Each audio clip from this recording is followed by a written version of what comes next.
some of the best moments of my life, they never fucking happened. Eventually, the anti-revolutionary movement was able to get him out by straight up breaking him out of prison. They ran a brain scan and they found it, but they didn't think it was cancerous. Boy, were they wrong. But before we get into the story time, this video is brought to you by World of Warships, baby! Let's go! World of Warships is a free-to-play game available for PC where you engage in team-based tactical sea battles with over 400 historical ships to choose from. These battles take place in massive, unique, living landscapes with stunning graphics and real-time weather. With over 44 million players and 5 different classes to choose from, you can conquer and master some of history's deadliest battleships, destroyers, aircraft carriers, cruisers, and even submarines. With new content dropping every month, World of Warships isn't just a game, it's a unique digital floating museum displaying breathtaking recreations of some of history's most iconic vessels. And we're not even just talking about World War I and World War II. They have some ships in here that weren't created ever in the real world, and were recreated from blueprints just for the game. One of my favorite things in gaming is when a game does a collaboration with another franchise, and World of Warships has done that on several occasions. They had collabs with both Godzilla vs. Kong and Azure Lane in the past. Download World of Warships now by clicking the link in the description below. Plus, after registering using the link in the video description, you can use code FIRE to get 200 doubloons, premium battleship USS Texas, 20 relentless fire camouflage, 1 million credits, and 7 days of premium access. Thanks again to World of Warships for sponsoring this video, and let's get on to the story time.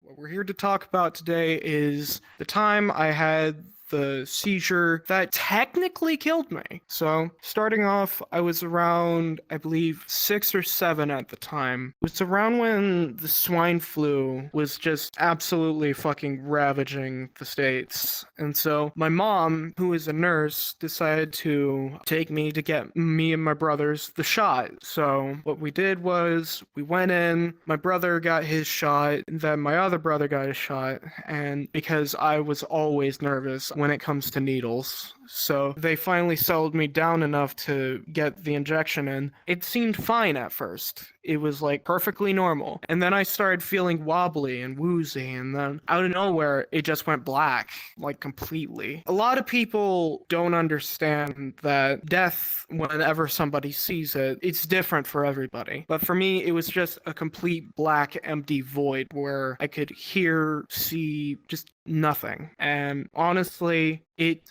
terrifies me to this day even. And when I woke up, I ended up in, I believe it was Peyton Manning Hospital in Indianapolis, which was around 3 hours from where I was originally at, I think. Shit. So this is where it gets kind of complex, because there is what I remembered as to what actually happened. Because when I had the seizure, I don't remember much of it, because whenever you have a seizure, your nerves or brain cells, it's one of them, just completely fry, and it just fucks with your head. So what actually ended up happening is much less eventful. I went to the hospital for 2 days, and I was completely irresponsive. They had to feed me just manually and everything until about the last few hours. But how I remember it was a complete 2 months, and apparently I was in a freaking coma or dream type state, because my aunt didn't show up, which is what I thought actually happened. I thought my aunt showed up with a bunch of gifts and everything, with a bunch of family, hoping that I feel better and everything. And I have a feeling that state of mind was my brain recovering from coding, which I should have explained beforehand. Coding is a technical, just fancy way of saying, yeah, this person has technically died, but came back, or some shit like that. It's really, really complex, and it would take me about 35 minutes to explain. But whoop-de-doo. I was basically in a dream state for 2 days, and those 2 days felt like an entire 2-month time period of just some of the best moments of my life. And what's crazy to think about is that they never fucking happened. I thought I saw my grandpa, who apparently was dead and I didn't know, but yeah, I saw my dead grandpa, and apparently he came back and all this stuff. And when I figured out that it didn't actually happen, it fucking devastated me. I told mom about the entire thing on the car ride home, and she just looked at me like I was fucking insane or something like that, because she doesn't remember any of this, and she was the only person allowed to be at my side during that entire time I was in the hospital.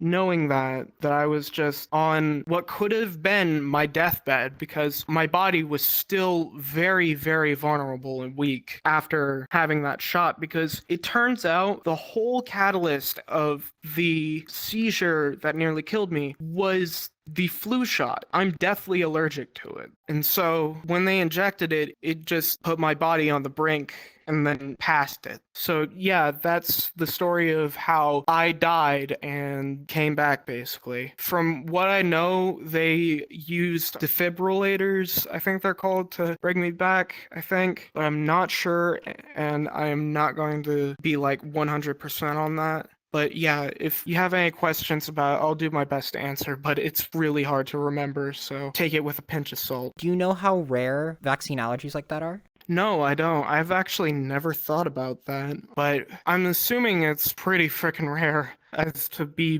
deathly allergic to something that is essentially a dead version in a vial. Because I've gotten the flu before. We found out that if I get the flu, I'm heavily hit by it, but I never got a flu shot before the swine flu one. And that was the last one I had. And that was when I was, I think, 6, and that would be 12 years ago. It's not the scariest moment of my life, I will admit that, but it's definitely one I will never forget.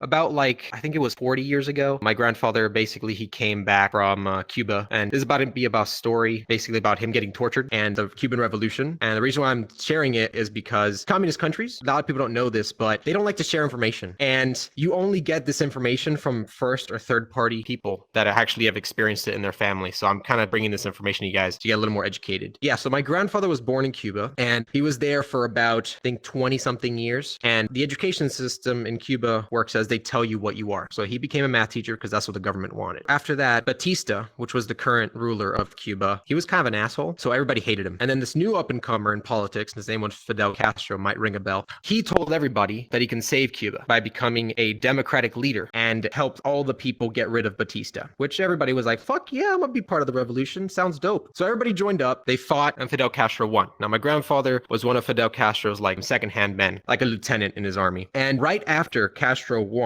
my grandfather was speaking to him, and he announced to the public he was no longer a democratic leader, that he was here to stay as a dictator and no one could do anything about it because all of the Cuban people had previously given their guns to Castro because they thought they didn't need it anymore since all their problems were solved. When in reality, it was always a snatch and grab kind of deal. So then my grandfather immediately decided that he was going to switch sides. So he was for Castro, and then he was like, nah, psych, bitch, I'm going against you. So he started to fight, and the anti-revolution was born.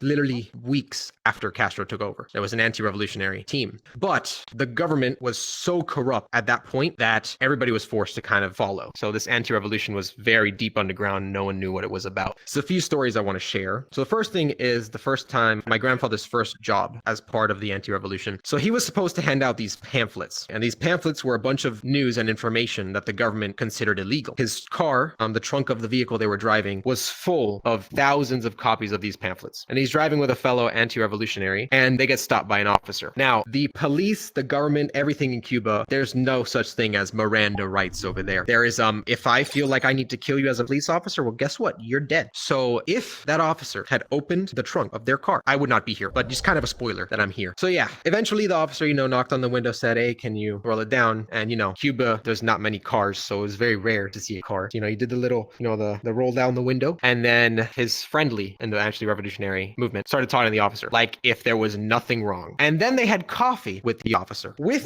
the thousands of pamphlets in the fucking trunk of the car that could get them killed in 2 seconds. So they had coffee, and then the cop let him go. That was his first job, right? And there was many after that. But eventually, like every anti-revolutionary movement, they got caught. And my grandfather, since he was very valuable to the anti-revolutionaries, since he had valuable intel on Castro's military, basically was not killed in their Alcatraz-like prison, which was an island off the coast. I don't know exactly how far, but it was basically like Alcatraz, pretty far from the mainland. And he was tortured there for a few weeks. Eventually, the anti-revolutionary movement was able to get him out by straight up breaking him out of prison and drugging some officers because he had valuable intel. My grandfather was kind of smart. He didn't leak everything to the anti-revolutionary movement at one go. He kept some stuff so that he wouldn't get killed by them. Because, once a killer, always a killer. So what happened is he got out, and then he realized that he can't really save Cuba, that it's too far gone. So he escaped, and he left to, I think it was Spain. I don't remember which country. And then from there, he came to the US, not legally, basically, but he came to the US. And then he slowly started to adapt to the life here because it's very tough to go from being constantly in fear to the US where it's not,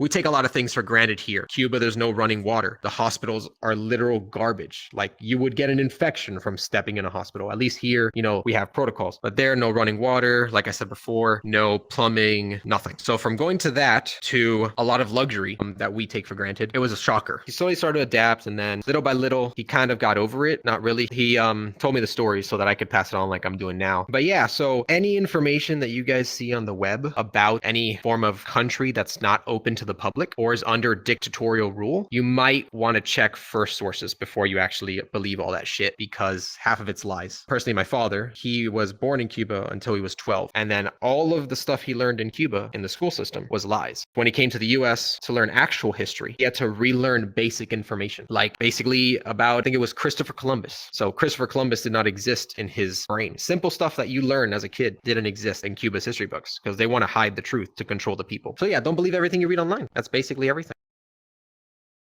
My name is Jack, and I was diagnosed with an anaplastic astrocytoma grade 3 at 18. So yeah, it pretty much took away a big part of my teenage years, or I guess not one teenage year. But yeah, so it was found on December 17th when I was headed to do a job for my mom, just drop off something from the store. And I was almost there, and I started getting this weird feeling, like it didn't go right. I was running out of breath. It was scary. So I decided to pull over into this abandoned gas station. It's just an old sheet metal building, and I slowed down enough. I looked like I was gonna be sick, and my sister absolutely hates that. She has like this phobia of it. So she gets out of this still moving car. It's kind of at a low speed so she could like safely do it. But as soon as she closed the door, I guess I started seizing and my foot slipped off the brake pedal and onto the gas pedal. And I went flying forward into the side of this building. I hit the foundation. If it was a little higher, I would have probably gone all the way through. It wasn't very well insulated. So yeah, they tried to wake me up. I was as pale as I possibly could have been. I was unresponsive and not breathing. So when I finally did wake up, I find out that I've been seizing and like I've been in an accident. And the first thing I do is I ask where my sister is. I've heard that like I kind of tilted my head back and went to sleep again, and like the whole thing restarted like 4 or 5 times. And I guess that's what happens when you don't have enough oxygen to your brain. It just resets like that. When they finally got me to the hospital, they ran a brain scan and they found it, but they didn't think it was cancerous. Boy, were they wrong. So yeah, we called up to like this place in Memphis, and this Dr.